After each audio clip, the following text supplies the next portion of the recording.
dari mana?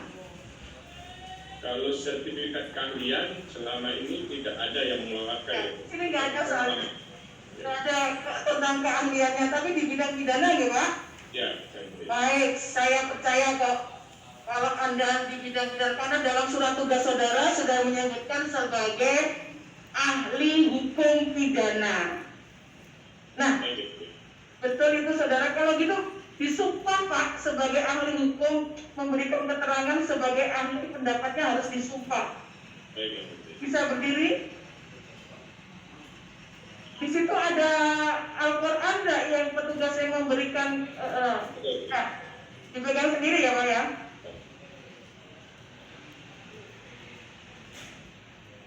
Silakan ditirukan kata-katanya oleh anggota majelis 2. Ikuti lafaz sumpahnya Pak ya. Hadirin dulu, silakan dengarkan baik-baik pertanyaan dari penasihat hukum terdakwa. Baik. Assalamualaikum warahmatullahi wabarakatuh. Waalaikumsalam. Terima kasih telah berkenan hadir di persidangan yang mulia ini. Saya ingin sampaikan dulu bahwasanya terdakwa ya, Mas ini mau menunjukin ini gimana? Ya, oke. Kelihatan nggak? Kelihatan nggak? Bisa dilihat ya Pak postingannya ya? Ya. Ya, bisa. Oke. Terdakwa ini diajukan ke persidangan ini karena memposting ya, postingan yang berbunyi besok GNPK RI press release dugaan korupsi mau 712 Tegal dengan kerugian negara 2.576 juta. Oke. Ya. Dan dakwaannya sangat berlapis ya.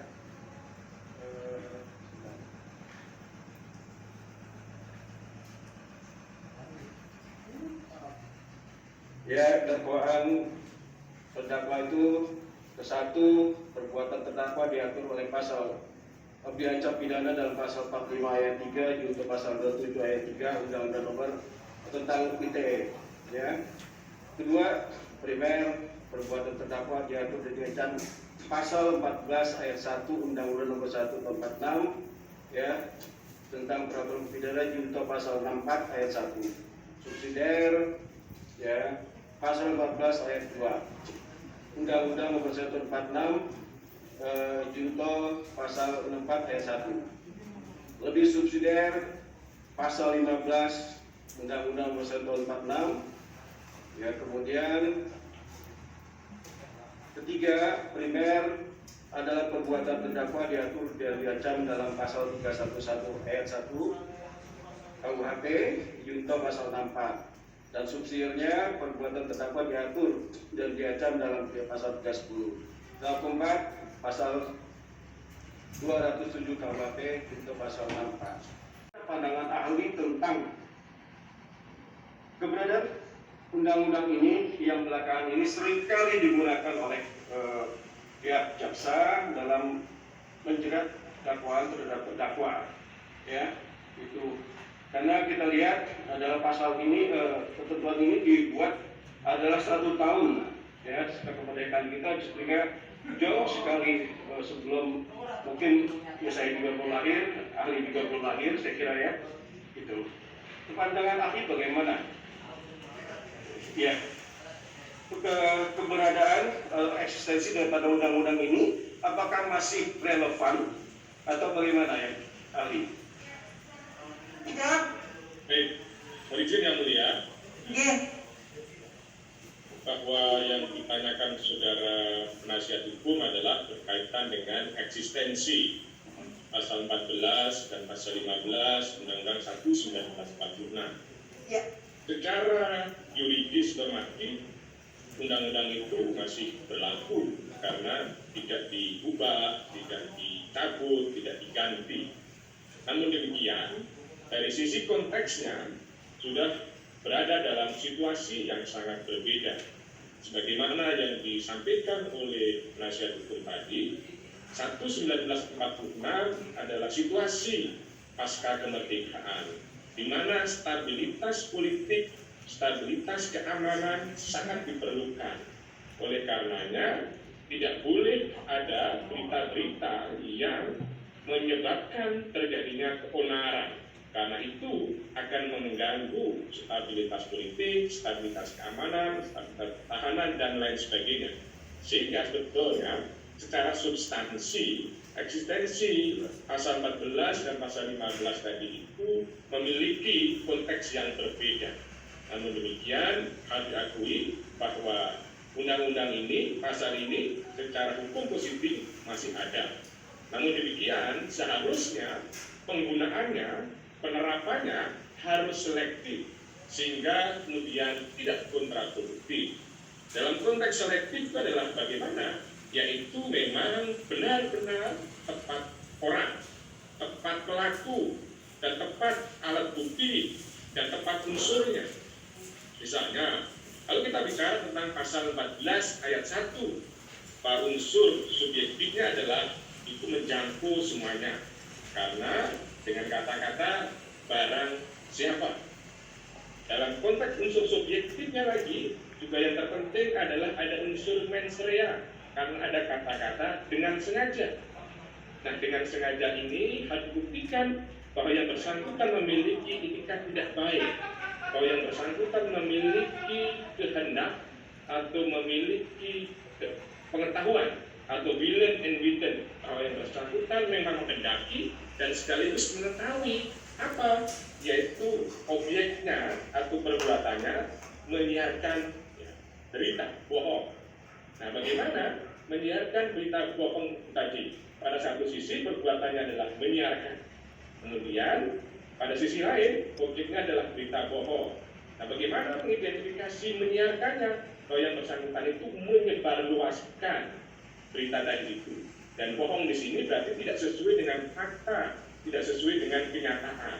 Dan kemudian juga yang terpenting lagi, bahwa penerapan harus selektif, cermat, dan tepat tadi itu adalah ada akibatnya atau boleh dikualifikasi sebagai delik material karena menerbitkan keonaran. Artinya harus ada keonaran di kalangan rakyat. Bahwa keonaran ini bukan sekedar gelisah, bukan sekedar galau, tetapi ada terjadi huru-hara, terjadi kekacauan, terjadi ketidakpastian.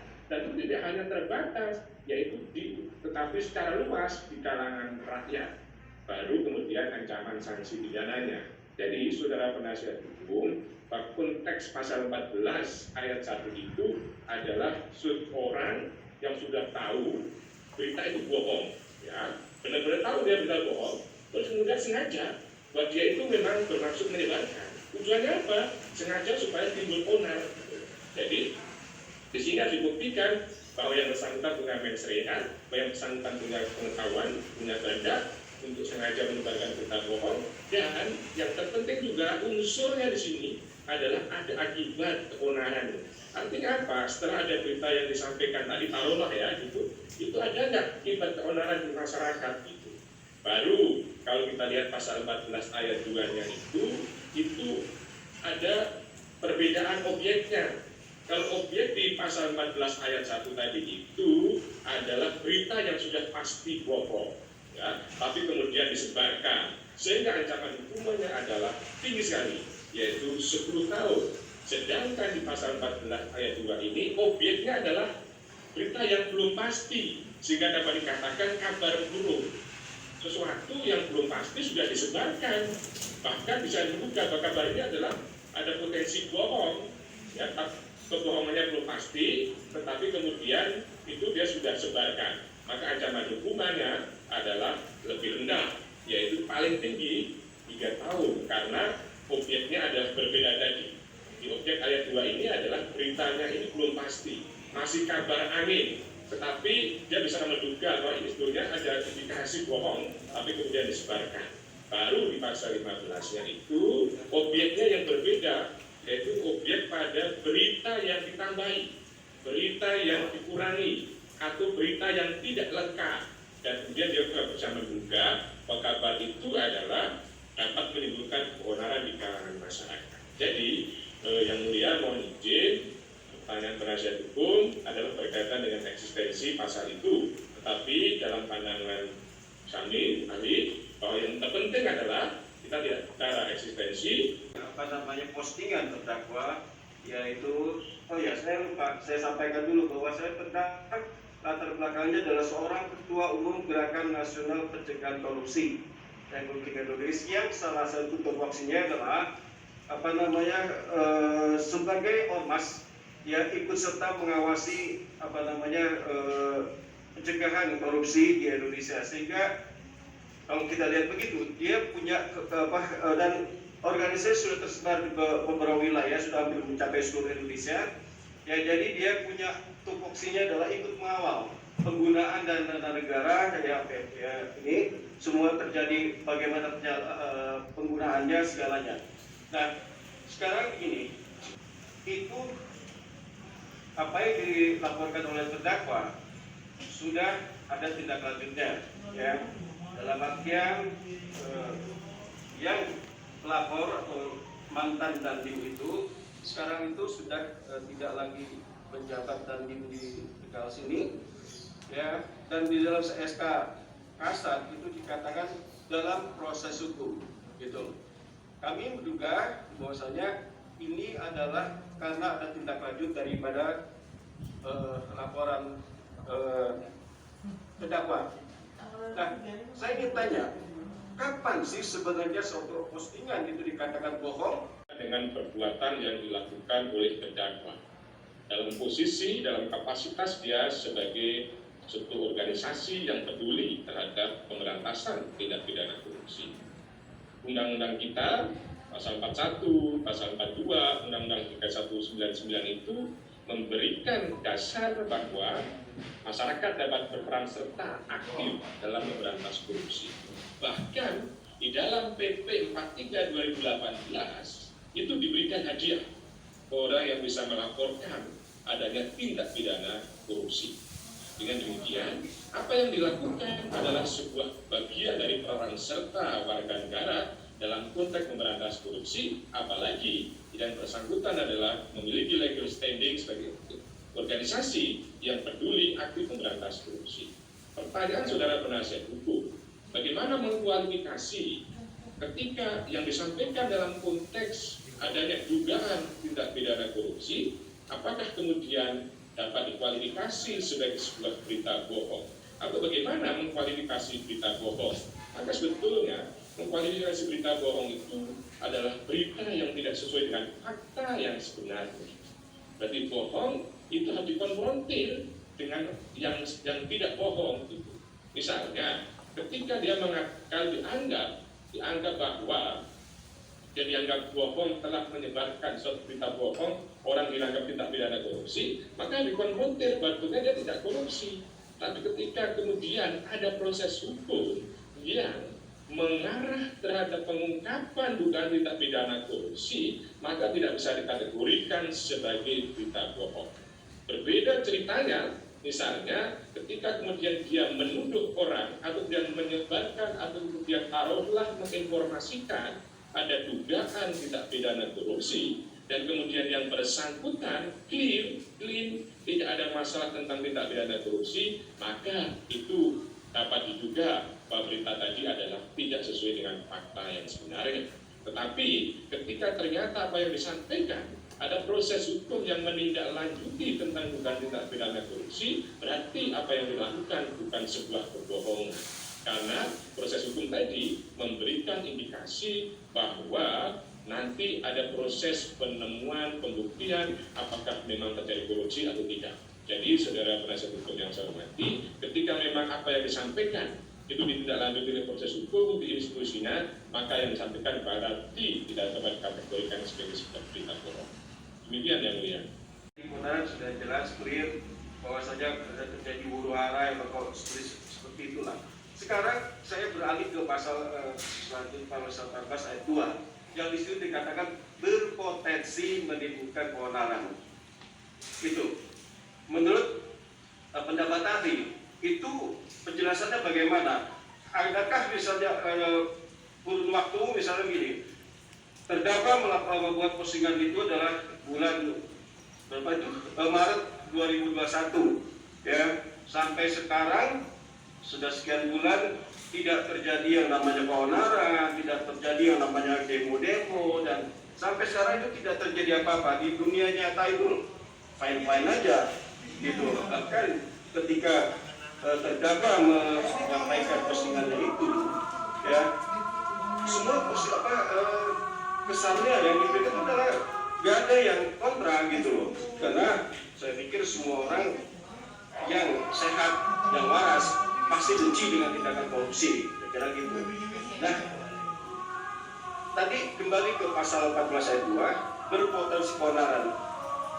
Silakan Alif jelaskan. Ini adalah kata-katanya yang dapat menerbitkan keonaran.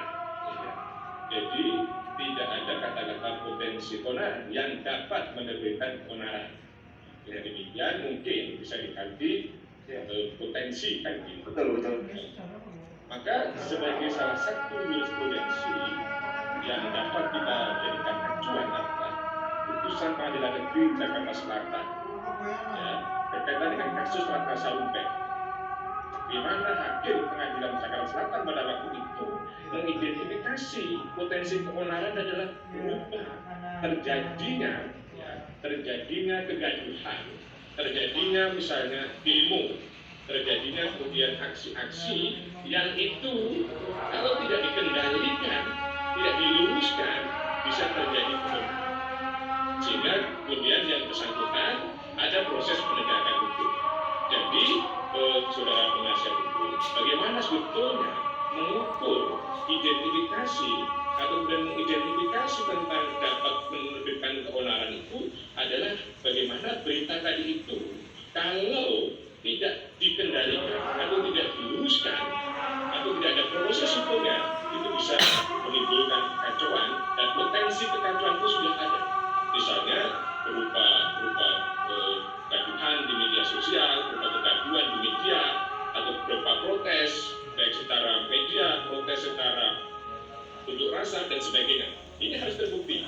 Karena apa? Bagaimana kita bisa mengategorikan satu menerbitkan keonaran kalau tidak ada bukti-bukti tadi itu?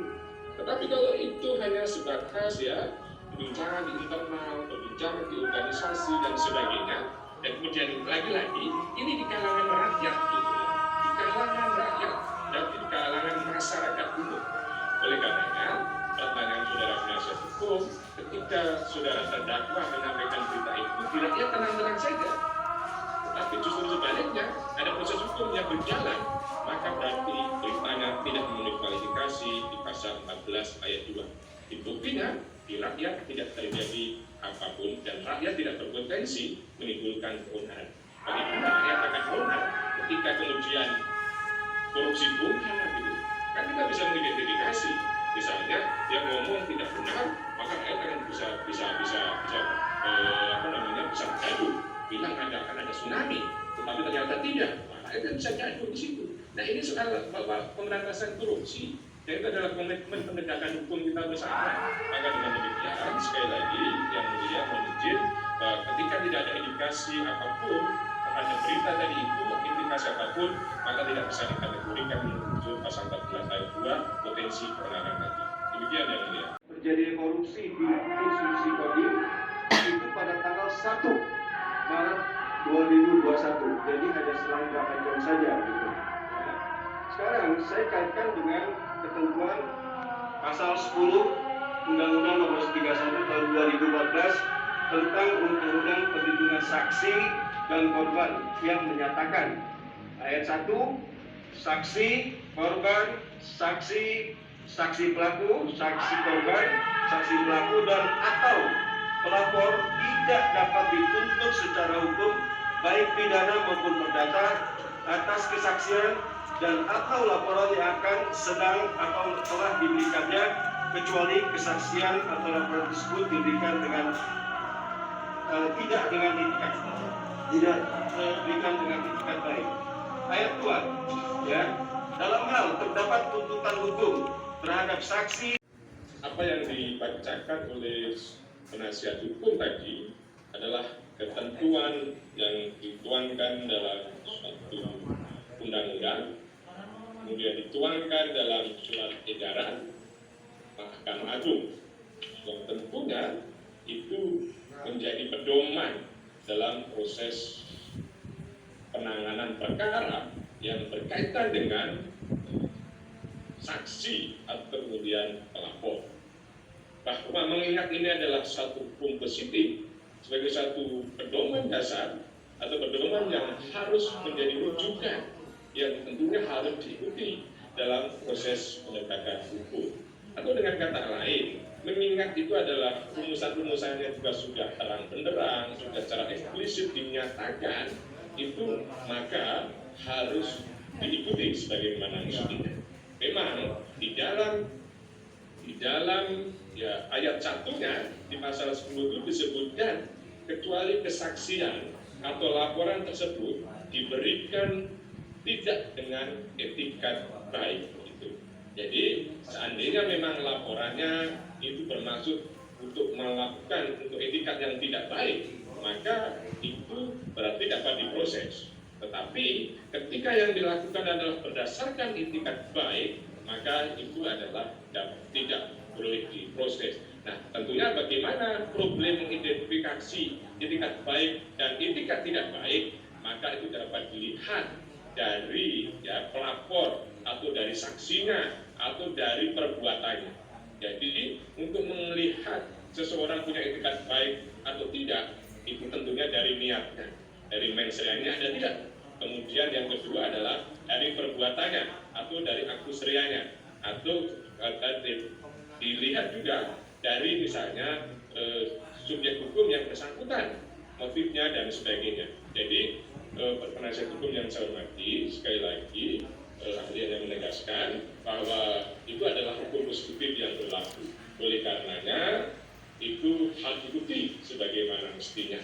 Dengan demikian seharusnya perkara yang berangkat dari upaya melaporkan tindak pidana korupsi dalam kapasitas sebagai saksi, maka itu hendaknya tidak diproses hukum. Kalau ini diproses hukum, maka akan susah orang menjadi pelapor. Maka orang akan susah untuk kemudian menyampaikan adanya dugaan tindak pidana korupsi atau tindak pidana yang lain, karena khawatir dijerat dengan misalnya pencemaran nama baik, penyebaran berita bohong dan sebagainya, sehingga ini adalah menjadi kontraproduktif terhadap upaya penegakan hukum kita sebagai salah satu pilar negara kesatuan Republik Indonesia. Jadi sekali lagi seharusnya ini dilaksanakan sebagaimana mestinya. Demikian yang mulia. Pasal 27 ayat 3 berkaitan dengan unsur-unsurnya dan bagaimana penerapannya. Bahwa yang pertama ini ada unsur subjektif, yaitu pelakunya setiap orang artinya menjangkau kepada siapapun. Kemudian juga yang penting unsur subjektifnya harus ada dengan sengaja, harus ada unsur mens reanya, jadi harus ada niat jahatnya oleh yang bersangkutan. Kemudian yang berikutnya adalah unsur tanpa hak. Nah, tanpa hak ini adalah representasi dari perbuatan melawan hukum. Nah, misalnya dalam hal ini dia tidak punya akses di Facebook, di YouTube-nya, atau kemudian akses di Twitter, Instagram-nya, dia menggunakan sarana itu. Atau kemudian dia tidak punya kapasitas untuk melakukan perbuatan melalui media elektronik tadi itu. Nah, kemudian ada tiga perbuatan yang bersifat alternatif, yaitu mendistribusikan, menginstruksikan, atau membuat dapat diaksesnya. Nah, ini mendistribusikan ini adalah berarti menyebarkan, ya, menyebarkan dalam arti jumlah yang banyak. Kemudian mentransmisikan ini adalah mengirimkan, ya, mengirimkan. Kemudian membuat dapat diaksesnya, inilah yang kemudian cakupannya sangat luas. Ketika kemudian dia menaruh atau kemudian memuat itu sehingga dapat diakses oleh orang lain. Kemudian objeknya adalah informasi elektronik atau dokumen elektronik. Dan unsur yang pentingnya itu adalah juga harus diperhatikan memiliki muatan penghinaan dan atau pencemaran nama baik. Dan putusan MK sudah mengatakan mengatakan untuk kita bicara tentang penghinaan dan pencemaran nama baik adalah mengacu kepada 310, 311 KUHP. Oleh karenanya tidak bisa kemudian menafsirkan pencemaran nama baik itu lepas dari itu, tetapi harus terkait dengan misalnya fitnah atau tuduhan dan sebagainya. Dan di sini ini seringkali juga menjadi perdebatan pencemaran nama baik itu apakah kemudian ada bukti bahwa yang bersangkutan tercemar nama baiknya, atau setelah informasi tadi itu kemudian berdampak yang bersangkutan reputasinya jelek, ini namanya jelek, popularitasnya hancur dan sebagainya. Jadi saudara penasihat hukum yang saya hormati, untuk bisa mendakwa, untuk bisa menyatakan bersalah orang melakukan pelanggaran pasal 27 ayat 3 itu harus dibuktikan. Unsur subjektifnya harus terpenuhi, kemudian perbuatannya juga harus terpenuhi, dan kemudian bahwa yang juga harus dipenuhi bahwa yang bersangkutan ini adalah kaitannya dengan penghinaan dan pencemaran nama baik. Bahwa yang bersangkutan merasa terhina, kemudian nama baiknya ini juga terpenuhi. Dan yang lebih penting lagi adalah bahwa ini harus menyebut nama orang, bukan suatu institusi, ya. Jadi ini institusi itu tidak punya nama baik gitu. Kita sudah berkali-kali menghadapi satu dugaan tindak laporan atau kemudian menyerang suatu institusi, tetapi kemudian itu tidak bisa diproses pidana, karena yang punya harkat martabat, yang punya kehormatan itu adalah orang, gitu, individu perseorangan. Jadi kalau ini tidak menyebut nama orang, ya, tapi kemudian menyebut ya lembaga, maka tidak bisa dikategorikan pencemaran nama baik. Pada sisi yang lain yang kita perhatikan, sesuai pasal 311, 310 itu, ketika bicara pencemaran nama baik itu harus melihat konteksnya. Ini kalau untuk kepentingan umum, untuk kepentingan membela diri, maka tidak termasuk pencemaran nama baik. Jadi kalau dia menyampaikan sesuatu dalam rangka untuk membela diri, menyampaikan sesuatu dalam rangka untuk membela kepentingan umum, maka tidak masuk kategori dari pencemaran nama baik. Jadi pada penasihat hukum yang saya hormati, harus dibuktikan unsur-unsur tersebut secara terang benderang. Tidak bisa kemudian secara abu-abu, secara multitafsir tentang siapa subjeknya yang dianggap tercemar, kemudian apa buktinya bahwa dia yang tercemar, dan apakah kemudian yang bersangkutan sengaja mencemarkan atau sebetulnya dalam rangka untuk membela kepentingan umum. Maka kalau itu tidak terbukti, maka tidak bisa dijerat dengan pasal 27 ayat 3. Demikian yang mulia. Telah mencemarkan nama baik, ya, karena dalam seseorang yang merasa dirugikan atas perbuatan material berupa pencemaran nama baik, memfitnah dan sebagainya, itu adalah bentuk-bentuk yang bersifat subjektif seorang pelapor. Nah, coba saudara ahli gambarkan bentuk-bentuk dampak secara objektif terhadap seseorang yang merasa dihina, karena dia merasa secara subjektif dia merasa dihina, padahal secara jabatan, secara lain-lain tidak mempengaruhi pribadinya dia. Coba saudara ahli tolong jelaskan. Silakan, bisa dijawab.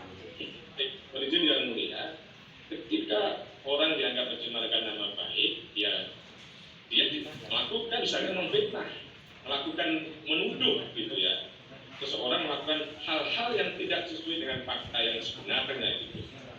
Tetapi kalau kemudian apa yang dilakukan itu adalah dalam konteks secara objektif, maka bukan bagian dari itu. Jadi dalam hal ini mengidentifikasi, mengkualifikasi perbuatan itu pencemaran nama baik harus melihat rumusan di 310, 311 KUHP, apakah yang bersangkutan ini menuduh atau kemudian memfitnah. Kalau tidak, maka tidak termasuk kategori pencemaran nama baik. Ya, udah jelas. Ya, demikian yang mulia. Terlapor yang memiliki kapasitas dan memiliki legal standing sebagai ormas yang concern terhadap anti korupsi ini menyampaikan dalam bentuk suatu narasi. Narasi itu saya akan sedikit bacakan narasi itu supaya menjadi ilustrasi dari saudara ahli ketika memberikan gambarannya. Sebentar, saya akan buka.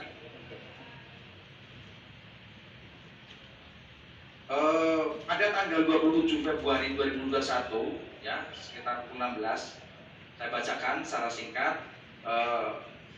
Narasinya adalah sebagai berikut.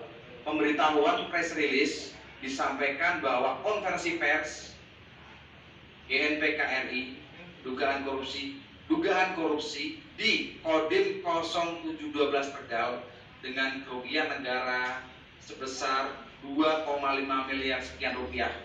Lalu, ya, seorang terlapor tersebut menyampaikan rilis pemberitahuan di mana yang bersangkutan telah melaporkan atas dugaan nilai itu yang menjadi rangkaian dalam pasal 27 ayat 1 ini, pasal 27 dalam undang ITE ini. Dia menyampaikan suatu pemberitahuan press release, bersifat press release disampaikan bahwa konversi pers GNPK RI terkait dengan dugaan korupsi pada institusi Kodim 0712 Tegal akan diselenggarakan pada hari Senin 1 Maret 2021 jam 12 sampai dengan selesai, tempat Polda 4 di Ponorogo, Jalan Perintis Kemerdekaan Watukom Banyumanik. Demikian disampaikan pemberitahuan konversi pers. Terima kasih. Wassalam. Semarang 28 Februari 2001. Hormat kami, HM Basti Butomo selaku Ketua Umum GNPK RI. Nah, pertanyaan saya kepada saudara ahli, kapasitas seorang melaporkan, ya, tadi tidak bisa disebut sebagai suatu bentuk penyerangan, pencemaran nama baik ataupun merendahkan seseorang ataupun memfitnah seperti itu. Nah, tolong disampaikan saudara ahli, selain itu adalah bersifat publik, ya, karena menyangkut kritik sosial, kritik membangun terhadap Saudara pengacara jangan menggiring, maaf, ya, jangan menggiring, ya, jangan menggiring. Itu postingan aja. Apakah itu bisa dianggap sebagai suatu tindakan yang ada subjektif seseorang mencerainya untuk mencemarkan nama baik? Pertanyaannya. Dijelaskan saudara ahli terkait hal itu. Ya, itu pertanyaannya ya, terakhir ya. Tolong Baik. dijelaskan. Jadi jangan menggiring terhadap sesuatu perkara itu, jangan. Saya hanya mengilustrasikan sejak awal. Ya, postingannya aja. Ya. Silakan Pak, keterangan ahlinya silakan. Mohon izin yang mulia, Ya, ilustrasi yang disampaikan oleh penasihat hukum tadi adalah fakta yang dilakukan oleh terdakwa. Dalam hal ini memposting akan adanya press release ya. itu tadi. Pertanyaannya, apakah perbuatan tadi itu termasuk unsur atau non-unsur pasal 27 ayat 3? Nah, Saya kira. pertanyaannya sedikit sebetulnya, narasinya yang banyak. Silakan Pak, silakan. Saya kira sudah terang benderang unsur itu tidak terpenuhi karena apa? Tidak menyebut nama orang, tidak ada nama orang yang disebut. Kita dulu digegerkan terpidana narkoba Freddy Budiman yang sudah ditembak mati, kemudian dia memberikan testimoni kepada pengacaranya, dia telah mengalirkan dana ke institusi-institusi itu dan sebagainya. Tidak bisa dijerat pidana karena dia tidak menerima nama baik. Sekali lagi, bahwa ini adanya sebuah upaya untuk mengungkap dugaan tindak pidana korupsi suatu institusi. Maka dengan demikian, secara terang benderang bahwa tidak ada unsur pencemaran nama baik kepada orang perorangan, karena dia tidak menyebut nama siapapun. Karena hanya menduga di satu institusi ada korupsi sekian miliar dan sebagainya. Jadi saya kira secara singkat selalu tidak penuhi unsur pasal 27 ayat 3 karena unsur subjek yang dicemarkan tidak ada. Ya. Itu yang disebut. Demikian yang Allah. Ya, Apakah itu bisa dikatakan mendistribusikan atau mentransmisikan? Ya, kalau memposting, ya, tentunya itu memenuhi kualifikasi perbuatan mendistribusikan atau kemudian membuat dapat diakses. Tetapi itu hanya salah satu unsur saja di pasal 27 ayat 3. Demikian yang mulia. ya. Anggota satu, ada pertanyaan? Sedikit aja Pak Ali ya. Baik yang mulia. Ya, di mana posisi Pak Ali ini sekarang? Jakarta ya? Di Jakarta yang mulia. Baik, sedikit saja nih Pak. Tadi Bapak sampaikan bahwa pemerintah memberikan awards lah kepada masyarakat yang bisa mengungkap atau membawa kasus korupsi sehingga sampai disidangkan dan terbukti dan lain sebagainya. Ya, disebut sebagai whistleblowing. Sebenarnya kalau menurut ahli, langkah apa sih yang paling tepat yang bisa dipakai oleh masyarakat atau organisasi masyarakat untuk bisa menyampaikan itu bahwa ada dugaan atau tindakan korupsi di suatu instansi dan lain sebagainya. Mungkin itu aja Pak, silakan. Ya, manajer yang mulia, dalam rangka berpartisipasi atau berperan serta untuk ikut memberantas tindak pidana korupsi itu adalah dengan cara melaporkan kepada institusi-institusi yang berwenang, misalnya kepada penegak hukum atau kemudian pada atasannya institusi tersebut. Tetapi, ya, misalnya kalau dalam hal ini instansi satu kodim, ada ke atasnya kodam dan sebagainya, itu salah satu mekanisme juga yang bisa ditempuh atau kemudian kepada kejaksaan, atau kemudian kepada KPK dan lain sebagainya. Namun memang seringkali juga dalam konteks memberikan ya, tekanan atau kemudian supaya proses hukumnya berjalan sebagaimana mestinya, maka kemudian dapat disampaikan kepada mungkin saja dalam bentuk ini untuk penjelasan dan ini menjadi sesuatu yang terang. Memang ada satu yang dilematis ya, ketika kemudian dia menyampaikan ke publik tentang adanya sebuah dugaan tindak pidana korupsi. Pada satu sisi, kalau tidak disampaikan dianggap ada sesuatu, tapi kalau pada sisi yang lain itu dianggap tidak proporsional. Namun demikian, selama dia melaporkan kepada institusi yang berwenang untuk adanya dugaan tindak pidana korupsi, itu adalah bagian yang diberikan apresiasi oleh pemerintah, sebagaimana PP 43 2018. Demikian ya ini. Kemudian tersebut disampaikan ke media sosial, apakah itu tepat kira-kira menurut Pak? Ya, tadi yang mulia saya sudah menyampaikan bahwa mekanisme media sosial itu sebetulnya bagian upaya untuk menyampaikan kepada publik tentang komitmen yang bersangkutan adalah memberantas korupsi, yang kemudian juga supaya tidak muncul kecurigaan di lembaga tadi itu yang melaporkan kalau seandainya dia diam-diam gitu. Maka itu adalah bagian yang untuk membuat akuntabilitas tentang kinerja yang dilakukan oleh yang bersangkutan. Yang penting adalah bahwa dalam konteks penyampaian kepada publik itu tidak ada hal-hal yang bertentangan dengan hukum, ya, misalnya memfitnah, menuduh, ya, seseorang itu. Kalau memang tidak ada masalah, menurut saya dalam konteks transparansi, akuntabilitas adalah proporsionalitas saja. Ya. Dulu Undang-Undang 31 2004 tadi Pak ya? Ya, benar ya. Oke, terima kasih Pak Ali. Bertanya, Oke, silakan. dalam kapasitasnya sebagai seseorang Mr. Blower atau yang turut aktif dalam pemberantasan korupsi, dia memiliki legal standing, ya, sebagai seseorang yang sah. Apakah dalam konteks-konteks langkah-langkah pemberitahuan press release yang bersifat ke ruang publik di media sosial, lalu menyampaikan suatu pemberitahuan press release kepada masyarakat agar setidaknya bisa mengetahui bahwa ada dugaan korupsi di institusi, ya, di institusi, bukan seseorang yang sangat subjektif. Apakah itu suatu bisa disebut suatu sebuah produk hukum oleh ormas yang merupakan itu sebagai langkah-langkah, karena dia ormas kan bukan produk hukum, tetapi ada sebagai bagian dari produk hukum yang dikeluarkan sebagai standar normatif. Begitu, coba jelaskan apakah itu termasuk atau tidak, saudara ahli. Ya, bisa dijawab nggak pertanyaannya? Bahwa apa yang dilakukan oleh organisasi tadi itu adalah bagian dari peran serta masyarakat dalam konteks memberantas korupsi. Ya. Penyampaian ke media massa adalah bagian dari akuntabilitas tentang apa yang dilakukan dalam rangka menjamin transparansi apa yang dilakukan. Dan tidak bisa dikategorikan, dikualifikasi sebagai penyebaran berita bohong atau kemudian pencemaran nama baik. Saya kira sebetulnya kan fokusnya di situ persoalan sidang kali ini. Ya, cukup. Ya, ingin memperdalam masalah tadi baik tadi ahli. Ya, saudara terdakwa ini mengajukan laporan dugaan tindak pidana korupsi itu dilengkapi dengan data kualitatif maupun data kuantitatif, ya. Makanya bisa muncul dugaan sekian miliar itu. Ya.